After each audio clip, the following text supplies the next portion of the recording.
നമ്മുടെ ബിസിനസ്സിന്റെ വിജയത്തിന്റെ ചില ഘടകങ്ങൾ എന്തൊക്കെയാണ്? ഒന്ന് നമ്മുടെ കസ്റ്റമറാണ്.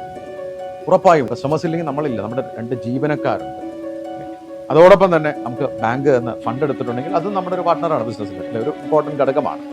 അതോടൊപ്പം തന്നെ നമ്മളെല്ലാവരും വിട്ടുപോകുന്നൊരു കാര്യമുണ്ട്, നമ്മുടെ ഗവൺമെന്റ് നികുതി കൊടുക്കണം. ഈ രാജ്യത്ത് പ്രോപ്പറായി നികുതി കൊടുത്താൽ മാത്രമേ നമുക്ക് ആ ബിസിനസ് നടത്തിക്കൊണ്ടുപോകാനാവൂ. പക്ഷെ നമ്മൾ ഇഗ്നോർ ചെയ്യുന്ന ഒരു ചെറിയ വിഭാഗം എന്ന് നിങ്ങൾക്ക് തോന്നാം, പക്ഷേ അത് എന്നെ സംബന്ധിച്ചിടത്തോളം വലുതാണ്. നിങ്ങളുടെ സപ്ലയേഴ്സ്, നിങ്ങൾക്ക് ഉൽപ്പന്നമോ സർവീസോ തന്നിട്ടുള്ളവർ. ശരിക്കും ആലോചിച്ച് നോക്കി, ഒരു കസ്റ്റമറെ നിങ്ങൾ എങ്ങനെ ട്രീറ്റ് ചെയ്യുന്നോ അതേപോലെ തന്നെ അവരെ ട്രീറ്റ് ചെയ്യുക. അവർക്ക് കൊടുക്കാനുള്ള പണം കൃത്യസമയത്ത് കൊടുക്കുക. ചിലപ്പോൾ പലരും എക്സ്ക്യൂസ് പറഞ്ഞു കേട്ടിട്ടുണ്ട്, എനിക്ക് എൻ്റെ പേയ്മെൻറ്റ് വന്നിട്ടില്ല, അതുകൊണ്ടാണ് ഞാനത് കൊടുക്കാതിരിക്കുന്നത്. അത് ചെയ്യരുത്. കാരണം നമ്മുടെ ഒരു ക്രെഡിബിലിറ്റി ബിൽഡ് ചെയ്യുന്നത് നമ്മുടെ സപ്ലയേഴ്സാണ്.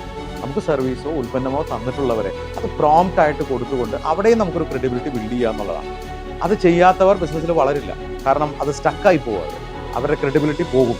നിങ്ങൾ തന്നെ കടം കൊടുക്കുകയാണ് ആർക്കെങ്കിലും, നിങ്ങളൊന്ന് ആലോചിച്ച് നോക്കി, ആ വ്യക്തിയെക്കുറിച്ച് വേറൊരാളെ വിളിച്ച് ചോദിക്കുക നിങ്ങളുടെ സുഹൃത്തിന്, അവരെന്താ പറയുക? അവനാണോ കൊടുക്കല്ലേ, ആ കാശ് കിട്ടില്ല എന്ന് പറയില്ലേ? ആ ക്രെഡിബിലിറ്റി കൂടെ നമ്മൾ ബിൽഡ് ചെയ്യണം. കസ്റ്റമറെ ട്രീറ്റ് ചെയ്യുന്ന പോലെ തന്നെ സപ്ലയറെ ട്രീറ്റ് ചെയ്യണം.